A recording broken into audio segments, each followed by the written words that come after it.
And so that has to scratch just like a huge creative itch for you, getting to constantly have these new projects that you have to figure out. I don't know. I think it's probably just our age, latchkey kids being left at home. I mean, you got to figure it out.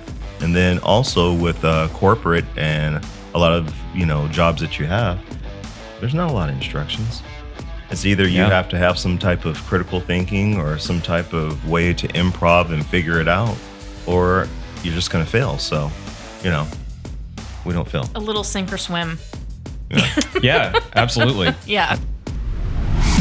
When you're driven, the need to accomplish a goal is relentless. Hard work and ambition compel you to do whatever's necessary. In my work as a personal injury trial lawyer for 18 years, it's common to meet driven people. Those with drive can have different personalities, careers, or backgrounds, but they possess one common factor. Despite their passions, driven people want to surround and motivate themselves with other driven people. If you want to learn how to overcome obstacles by learning from others, then tune in here. This is the Driven Crowd Podcast.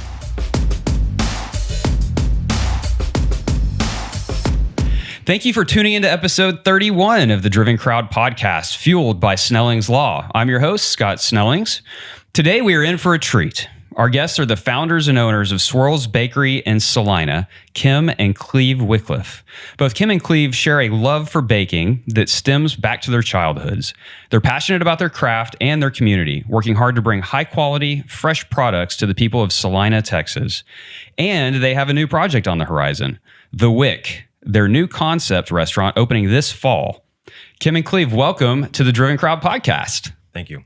Thank you. Absolutely. So you guys have a shared love of baking. Kim, where did your love of baking start? Well, I had a big influence in my life when I was little. My dad's first wife, who became sort of a stepmother in reverse. She wasn't the current wife, but she was the first wife. She was a huge baker and cook. Pretty much everything you could expect from a June Cleaver. She crafted, she sewed, she did, all the things. And she taught me everything I know about baking. And I don't do much of the baking anymore. Cleve does 95% of everything that comes out of our kitchens. But I have a couple favorites that I still produce every once in a while. But she really taught me the basics and some really special recipes, and just you could really feel the love that she poured into everything that she made, and that just showed me the importance of feeding others and really honing your craft to make people feel good about what they were eating. That's so interesting because there's so many things that we learn from our parents, right? But it seems like the one where it's really connected to love, as you say, is baking or cooking, right? I remember, growing up and my grandmothers were both big cooks, and they would sit there and literally cook all day long. It started with breakfast, and then, we would all eat, and then typically they were the ones cleaning up because all the kids ran off and helped. I don't think the granddads ever helped. And so then it was after you cleaned up breakfast, you ran on to lunch, and then the same thing, and then dinner. And then that's the day, right? And in between, there's chores of some kind, it seems. And so it's interesting that that's just kind of a universal thing of cooking is associated with love from family. Right. Cleve, how about you? I was just laughing at what you're just saying. It's a nice way to get people to come and people to go too. Yes. As soon as the food's gone, everybody runs away because of the dishes. Yeah, exactly. My love of food. My passion for food would be my mom. My mom, she was a big cook. My dad, he was a pretty big cook as well. He was more food-like type things. My mom's more baking. So okay. My first job was Mrs. Phil's Cookies. So oh wow. I have that in my background, so of course that's how that works out. And just overall, our lifestyle, just everything kind of revolves around food and DIY and those type of things. Very interesting. All right, so Kim, where did you grow up? I grew up in Northern California, and in the Bay Area. And Cleve and I knew each other back when I was in high school and he had just graduated. So we dated for a time back then. And as as things go when you're that age. We broke up and moved on to other things. And then how many years later was it? Like 35. Like 35 years later, we reconnected. And that is quite a time frame. yeah. How did you guys end up reconnecting? Facebook of all places. Hey, Facebook. You know what? There's something to be said for meeting people online. I met my wife online, and that's been working out fantastic. We just celebrated our 10-year anniversary. Oh, wow. That's great. And so when you guys first reconnected and then ended up eventually getting married, was there ever a thought process of, hey, let's go start a restaurant? Not at first. I think there were always clues that were out there. I don't know if someone's been putting paw prints out there for us to follow, some kind of Blue's Clues to figure out how to put a restaurant together. But it seems like along the way in traveling, we've come to this venture. We were both in corporate type jobs when we got married.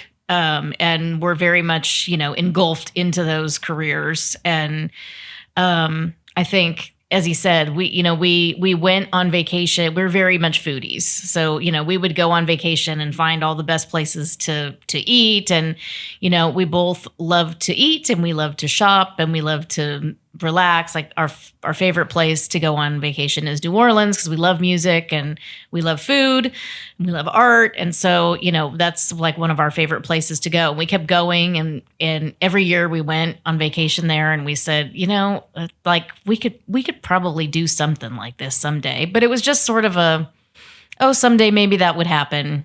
And then we had I think COVID. the first time we really had the spark of having a place is when we went to that place downtown in Frisco. Yes, we went to. That was the first time we really. You're right. We went to the Heritage Table. Okay, right there on Main Street. On Main Street for brunch. Mm-hmm. I don't think they do brunch anymore, but they used to when they very first opened. They did brunch, and I think it was our kids were still at home at that point. Yeah. But they were both gone for the weekend for some reason. So we had a weekend to ourselves. And so we were just doing things that we hadn't done before. And the Heritage Table hadn't been open for very long. And we went in there and we sat down and I think you said to me, wouldn't it be cool to have a place like this someday? No.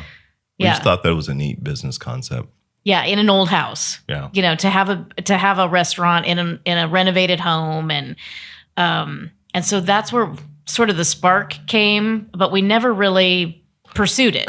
Okay, what really happens, we became food snobs because there was a lot of times we would notice the quality of food and we're like, we could do better than this. Well, you try enough food. Yeah. Absolutely. Yeah, you start to develop that palate for what is actually really good and what's just kind of keeping the place open. Yes. Right. And then we went to Mexico on vacation. Yeah. And we were at the pool. We have a favorite resort that we go to in Cancun. Yeah. We were at the pool and there was a couple that we had chatted with several times during our vacation. Was that pre or post COVID? I think it was like the tail end of COVID. Like things were starting to open up again. Because I remember when we went shopping in Mexico, they had all these like foot sanitizer mats and all these things that you had to like wipe your feet before you went into businesses. And they were really... Isn't that a crazy differentiator? Like, are we talking pre-COVID or post-COVID? Yes. Isn't that crazy? It is. Yeah. But especially as we're talking restaurants, that was going to be one of my questions is you guys didn't have to go through that as restaurant owners, right? No. Okay. Yeah, because that would be disastrous. No. Yes, it would have been. So we were on vacation and this couple was, on their beach chairs next to us for quite a while. And they had been there for like 3 weeks. In Mexico? Yeah. And they were like, well, we're just escaping all the madness of the U.S. And they owned some cabinet business and they were operating their entire business from their beach chairs in Mexico. And we were like, well, this is hateful. Why do we have these jobs that we have to go back to? Like, I want to operate my business from a lawn chair in Mexico. Yeah. Like, this is crazy. We should be business owners. And so the combination of that and and the home that, the heritage table that we went to. And then when we went through the airport on our way back from that Mexico trip, there was a Cinnabon. Mm-hmm. And we had loved Cinnabon when we were teenagers. There was one in the mall that we both worked in. We worked in the same mall when we were teenagers. And he's like, oh, let's get a little, like one of those small Cinnabons, and like for nostalgia's sake. And, and so we got it and we were like, oh, it's terrible. So it tastes like cardboard. Like it's so disappointing because they smell amazing. Yeah. We were so excited and then we were so disappointed. So we came back. That was in the airport. We came back from our trip and he said, I'm gonna make you a cinnamon roll this weekend. Well, there's nothing worse than when you're jonesing for something and you don't get that itch scratched. You're like, come on, you gotta be able to feel that. And I said, have you ever made a cinnamon roll? It's like, no, but I don't see why I can't. I mean, he cooked and baked all the time, so it wasn't like it was just out of left field. Yeah. Except yeast. Except yeast. Yeah, he hadn't really dealt with yeast at all yet. So this was a new venture. Yeah. And it was incredible. Like on the first try. So you made everything from scratch? Mm. Icing as well, all that good stuff? Mm-hmm. Wow. Okay. Yeah. So that was a Sunday. I got it on a Sunday, late morning, early afternoon. It appeared. I think the intimidating factor behind just baking in the first place is when you see that it's going to take probably about 3 or 4 hours of your day. And the way that we make ours is like it takes 6 hours. So when you know that it's a 6-hour project and you have to do it within a certain time period, it makes it a different type of thing. Yeah. It's kind of like learning how to smoke meats, right? Right. And you put all that time, effort, and energy, and if it comes out and it's terrible, then you're just like, ugh, so demoralized because you've been looking forward to it the whole time as well. Absolutely. Yep. So I said, I took a bite. I said, can you do this again? And he said, I think so. I don't know. I don't see why not. I said, okay, let's do it again. So he did it again, I think the next weekend. Yeah. Because, we worked during the week. And then I said, I think we could sell these. And he said, no, I don't think anybody would buy these. I said, did you taste what I tasted in that airport? I think people would buy these. And it was sort of a joke almost. We were sitting on the sofa that night and I said, well, if I sell them, will you bake them? And he said, sure. Yeah, go ahead. I mean, almost like a dare. Like, go ahead, you sell them. Little did you know, Cleve. Yeah, really. So I was sitting on the sofa and we had a local Facebook page in Frisco where we lived. And I posted the picture of them and wrote a little blurb about them and how much they were. And by the next morning, we had 12 orders. All right. So is that at the point where you're thinking, hey, there may be something to this here? Yeah. So we started doing it like every weekend out of the house. Like, when we both got home, he would do all the baking and I would get it all packaged up. And we had to put like a little cubby system by our front door to slide people's orders into. Like they had little Post-its on them that said whose name they were for. People would Venmo us or, whatever, however, some electronic payment. And then people would come to the door all weekend and I'd hand out their cinnamon rolls out the front door. And that went on for a while. And so at some point, you got to start thinking about capacity, right? There's one of you. I assume you only had one, maybe two ovens. Yeah, we had two ovens. Okay. And so did you start kind of running the math and saying, we can only handle this many orders every single week? Right. Yeah. That's very much true. And then both of our kids moved out within about 3 months of each other to, go on with life. And, one went off to work to have this great job and the other one went off to college. And so we were like, okay, well, now what? We live in this great big house in Frisco and we don't even go upstairs. We live in like 3 rooms. And, well, I think the whole COVID thing was more, I think for everybody it was like a self-discovery. I mean, it took you spent more time with your family and your kids and you kind of reflect off of what makes you happy. And if you're in the corporate world and it's time to kind of do something different, kind of made sense at that time. Absolutely too. And myself included, so many people discovered new passions, new hobbies, and they actually had the time to explore them, right? Whether it's guitar or baking or reading more or exercise, it seems like everybody picked up something. Absolutely. And it was a huge reset. I remember everyone so upset when it was time to go back to work. Everyone's like, oh, it's like the best vacation. Yeah, the best working vacation ever. Yeah. Assuming you were able to hold on to your job, I guess. But, well, okay, so walk me backwards real quick. What corporate jobs were you both in before, kind of during this process? So during COVID, I was a district manager for Dollar General. Okay. And I had a bunch of stores in South Dallas. Probably the toughest area of all of DFW. And I still had to go to work. Ooh. So y'all were open? Yes. So I had to go to work in a store at least 3 days a week. Most of the time 4. So I was really allowed 1 office day. She was a part of the eradication of Big Betty. Yeah, they had all sorts of issues, but yeah. We had a store shut down for just all sorts of crazy things happened. And we, I'm like,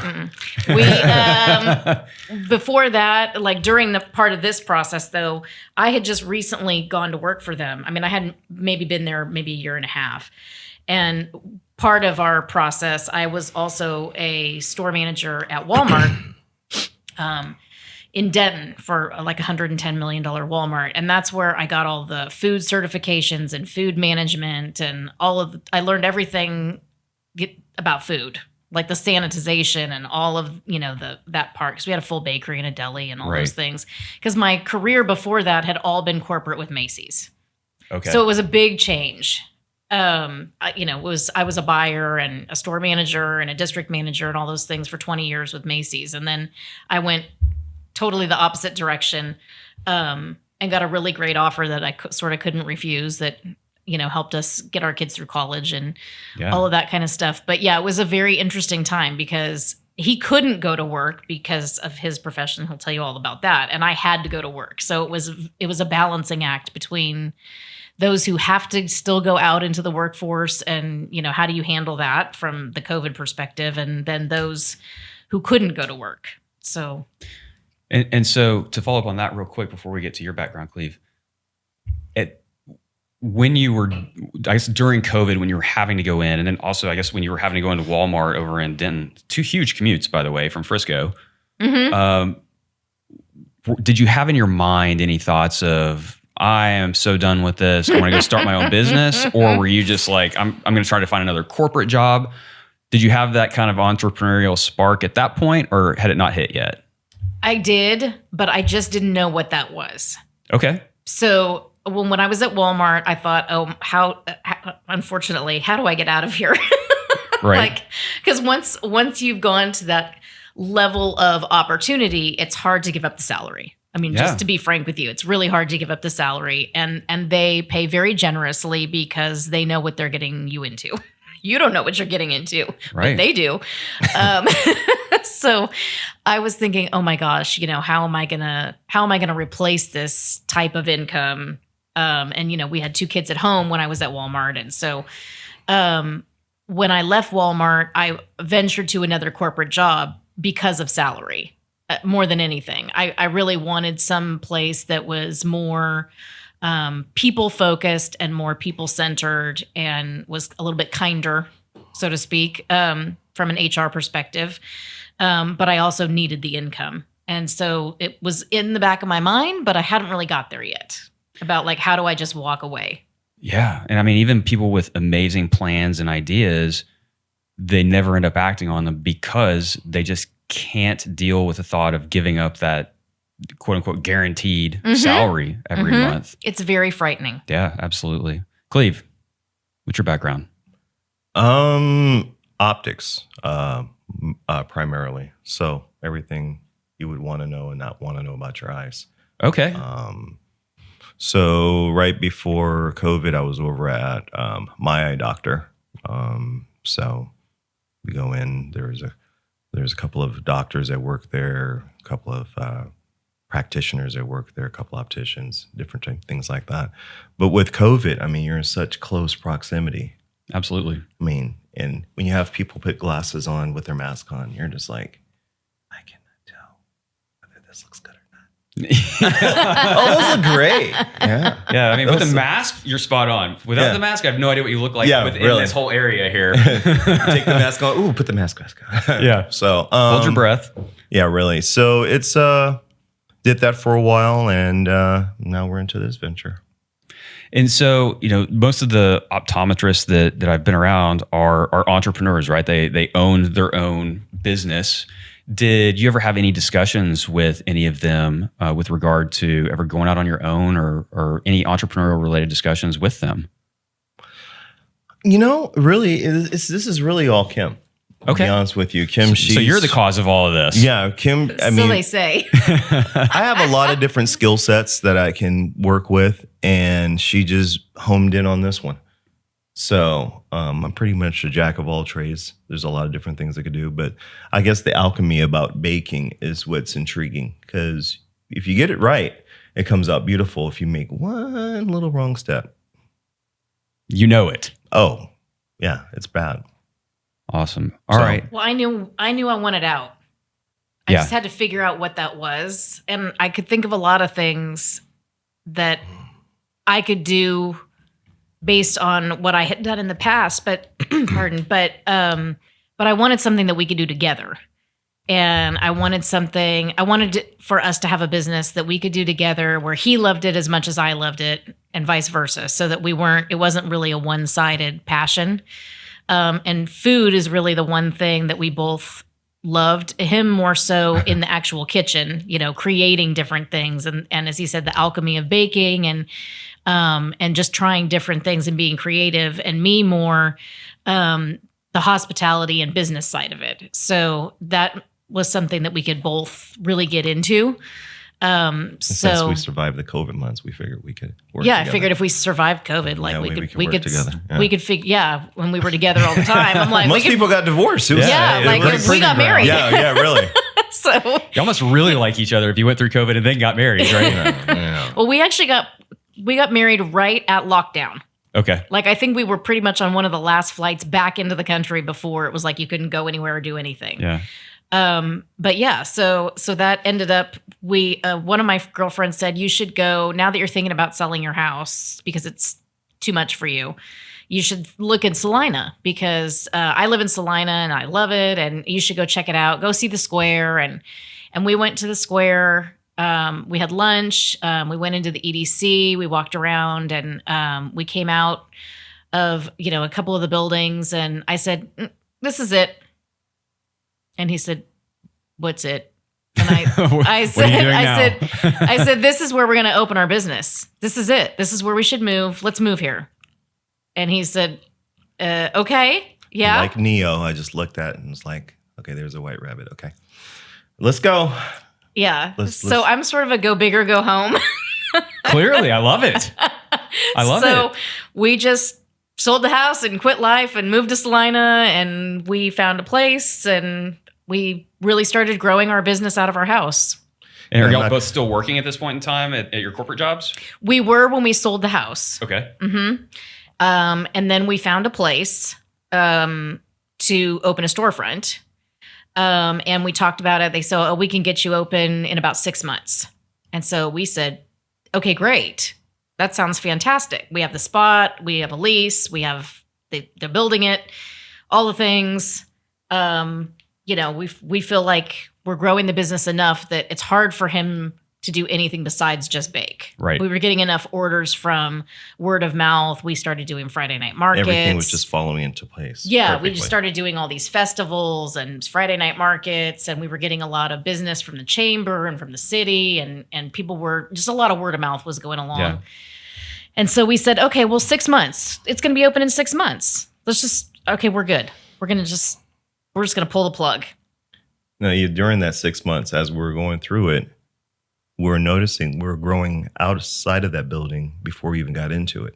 Ooh, because all the orders that were coming through were just like, we just got this little space, huh? Mm-hmm. How's this going to work? And then 6 months turned into a year. And they said, well, there's an issue with this and there's an issue with that. I mean, it's downtown Celina. So there were a lot of issues underneath, right? Which those of you who don't know downtown Celina, it's old. It's old. It's old. It's a typical Texas downtown square. Mm-hmm. And yeah, it hasn't been completely renovated throughout yet. No, the building that we were planning to lease was built in 1925. And through all sorts of things, eventually we ended up having to tear it down to rebuild it because it had mold and we had to get rid of asbestos. And there were just so many things. Yes. All decent sized issues. Yes. So 6 months turned into a year, and then a year turned into 18 months. And finally we still didn't have a board up. And so we said, okay, this isn't going to work. First of all, we're doing way too much business to be in this tiny space. Right. And second of all, like we could grow old waiting for a board to go up. We're going to have to just break up with our current leaser and go find something else. So, and it's not easy for those of you who don't live in Celina or aren't familiar. It is not easy to find a space in downtown Celina right now. Right. Because people have snapped up properties like crazy. And then there's things that have been there forever that don't have any intention of moving anytime soon. Right. So it was sort of just one of those miracle moments that we found another place. We knew the people who were leasing the property. We had met them at a couple of events. So once we got hooked up together and we actually met face to face, we said, wait, I know you. Wait, I know you. And so it just sort of all fell into place. The inside space, it's an old home that's being renovated. Sounds like we just talked about this. Yes. So, and reminds us a lot of the home in downtown Frisco that we had gone to. And they're keeping a lot of the original structure. It didn't have asbestos. It didn't have mold. So it's double the space of the first space that we I just got a flashback of when we were in New Orleans and we were at that one psychic person. And and Kim, she was trying to get these all these new kind of like concepts and insights of what she should do and this, that, and the other. And the person kept veering back to me. She says, "So talk to me about what you do." And I'm like, I don't know. I'm just my normal person. And I'm the baker. So it was kind of like I was the person to get her to where the next level she was going to go. But she was so frustrated. And it was funny. Like, I mean, we were just doing it for fun, but it was just like, I am present. Like, she just kept steering all of her commentary towards him. Finally, we were like, all right, whatever. Well, if she didn't talk about me, she talked about your dad. And then she talked about your mom. And then she talked about Contessa. And you're just like, what about me? I was like, okay, you've covered everyone in my family. Yeah. So I haven't gotten enough clues about you to really dive into you. Yeah, exactly. All right. So this house, is this going to be for Swirls? Or is this going to be for the Wick or both? Well, Swirls has sort of morphed into the Wick. So when we started, our plan was, let's just get this bakery open and let's do a bakery and let's get our feet wet with being entrepreneurs with a small bakery. That was like our goal, our first goal. And then we said long term, like 5 years later. Yeah, like our 5-year plan was let's open a restaurant. Right. Oh, I love it. I love talking about the future planning. All right. So that was the goal. We said, okay, we'll do one and we'll get good at it, hopefully, right? And then we'll do the bigger thing. Well, I just told you how the building went and then it went away. Remember that old game Leapfrog?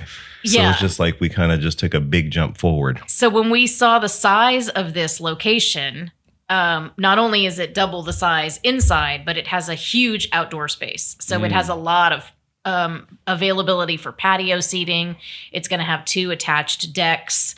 So there's a lot more space. And we said, well, what in the world? Like, that's a lot of baked goods for people to eat in this big of a space. Right. And I said, do you think we need to do plan B, like the second phase? And he said, yeah, I think we do. I said, well, didn't you think it's kind of weird, like, to just call it Swirls Bakery? Like, because it's not really just a bakery anymore. Right. It's a full restaurant.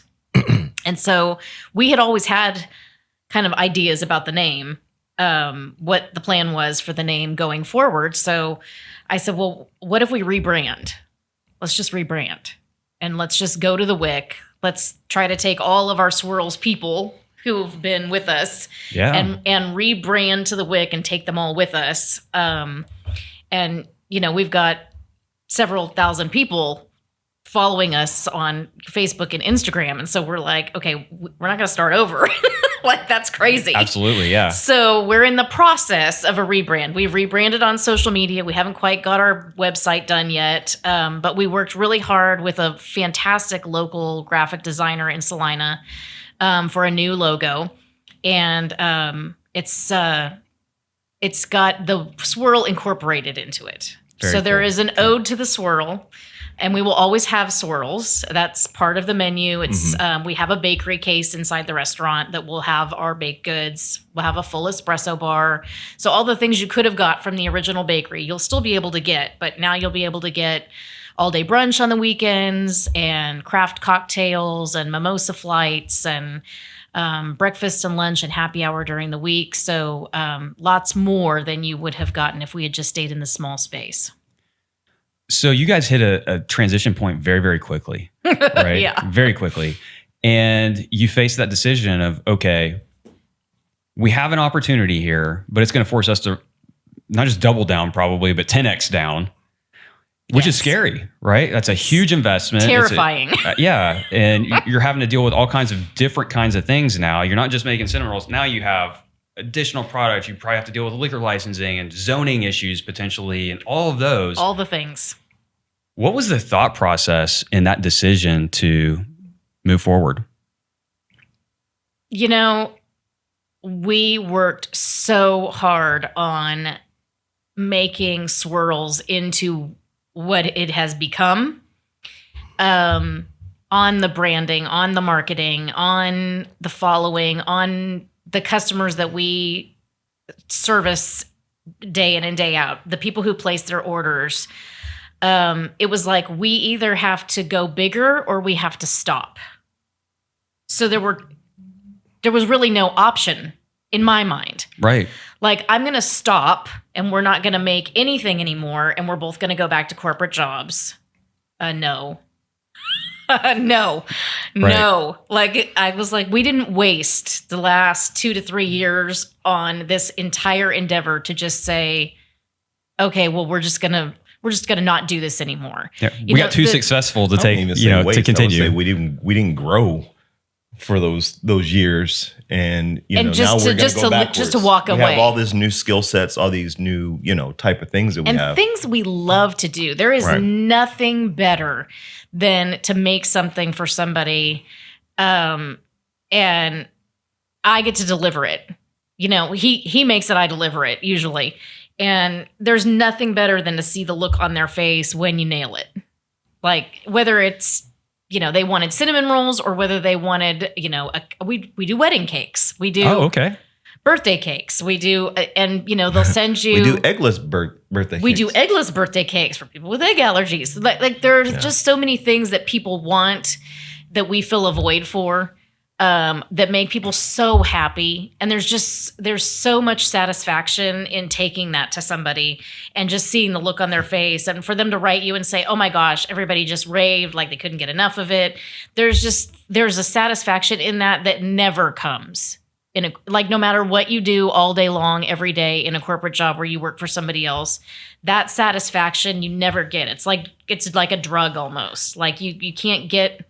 It's like our own reality show almost. We start following y'all around with cameras. Yeah. So it's like that'd be fun. She'll come home and be like, "Hey, we're gonna make a king cake." I'm like, "Oh, what? It has a baby in it." Excuse me? Not a real baby. Yeah, not a real baby. Yeah. Well, I'm just like, well, what are you talking about? And she'll just bring some new concept home, and basically, it's just how well can you follow instructions and can you deliver that flavor profile that people can go, it brought me back to this, or it did this. And it's funny because some of the stuff I've never even tried before, but so I'm like, okay, well, let's go for it. We'll see we what have happens. a really great item now. It's a margarita bar. We never had, either of us had ever even eaten a margarita bar. And a regular customer called me and said that her best friend's mother or grandmother had passed, and her favorite dessert was a margarita bar, and they wanted to serve them at her wake. All right, so everybody who's listening to this, their ears just perked up. You got to describe what a margarita bar is.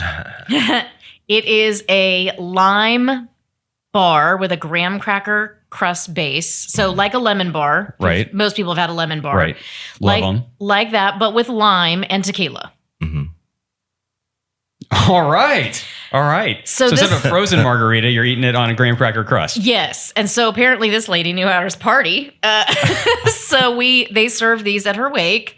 And they said they tasted exactly like the ones that she used to make. And he created them. He just trial and error until he got it right. And we sell lots of them now, and they're fabulous. We love them. But it's you can't do that kind of service for somebody and not feel good about it. Absolutely. Wow. So yeah. So when there really was no choice for me, there was no choice. We're like, we'll figure it out. Like I'm one of those people that says, well, yes, well, that's just my upbringing in my career, in my corporate career. No is not an option. How we'll do it. Yep, we'll figure it out. And it's awesome for you because you can just go home and be like, all right, figure it out, Cleve. Yeah, exactly. And he's so good, he does. And so that has to scratch just like a huge creative itch for you, getting to constantly have these new projects that you have to figure out. I don't know. I think it's probably just our age, latchkey kids being left at home. I mean, you got to figure it out. And then also with corporate and a lot of, jobs that you have, there's not a lot of instructions. It's either you have to have some type of critical thinking or some type of way to improv and figure it out, or you're just going to fail. So, we don't fail. A little sink or swim. Yeah, absolutely. Yeah. And that skill set fits you greatly to be entrepreneurs, right? Because it is sink or swim. Tell me this, what are the top one or two things that you guys have run up against that you never even thought about when starting your own company? Well, I never thought getting a building open would be this complicated. That's true. Yeah. I mean, honestly, that has to be the number one thing that we've run up against. I never thought that we would have so many. And it's not really the permitting or even the liquor license, although getting a liquor license is very challenging. Yeah.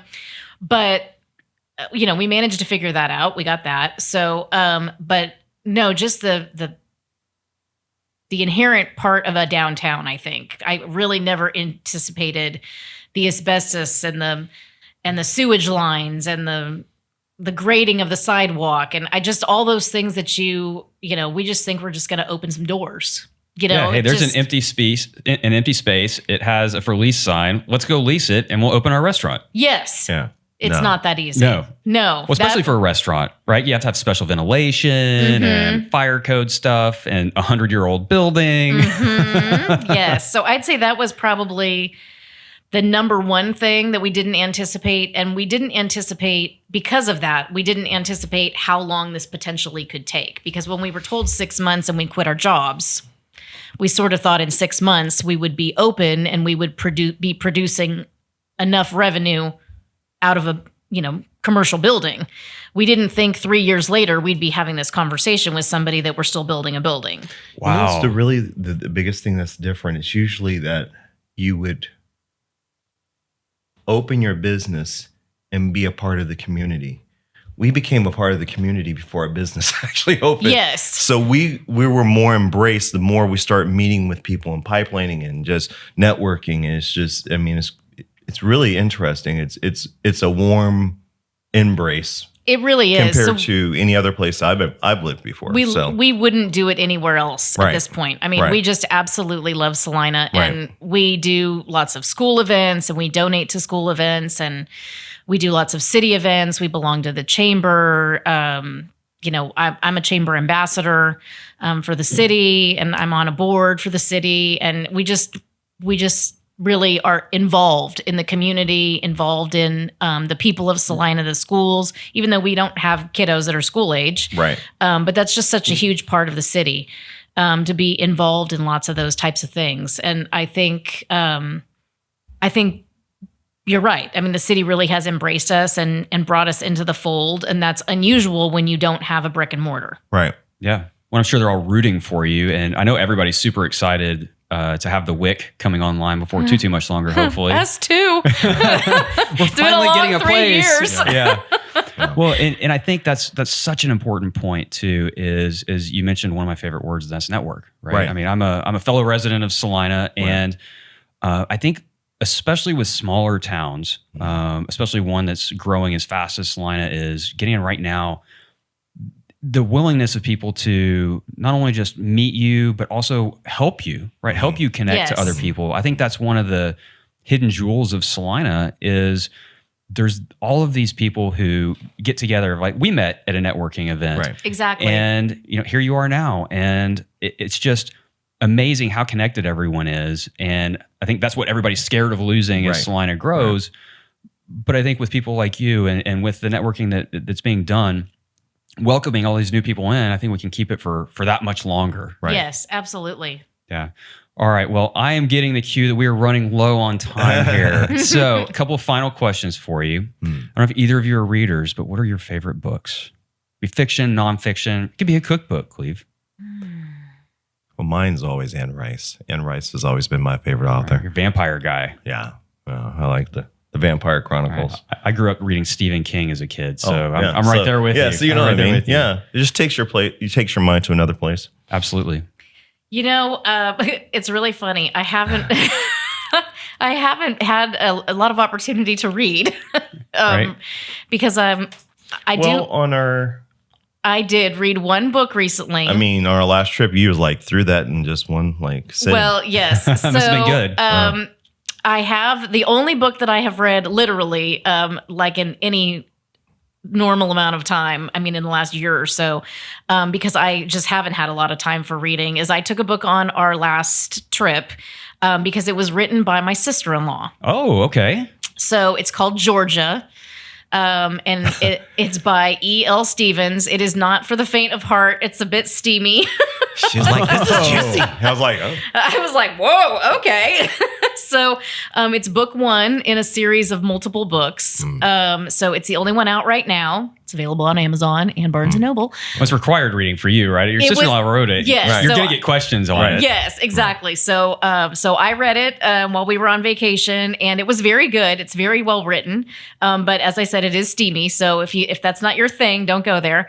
And the next book will be out in December. So hot and steamy. Yeah, exactly. So yeah, that was my most recent read. All right. And the most important question is, when will the Wick be open? Well, that's a good question. We just got some architectural plans back yesterday for the interior. So our hope and goal right now is late November, maybe early December, depending on how the construction goes. But we've got a great team. They're ready to go as soon as we get our interior permit. So the construction people are literally just sitting, waiting with bated breath to get started. So that's a good position crossed. To be in. Yes. Well, I know I'm rooting for you guys to get open sooner rather than later. I know the community is. And so thank you both for being on here today. Thank you.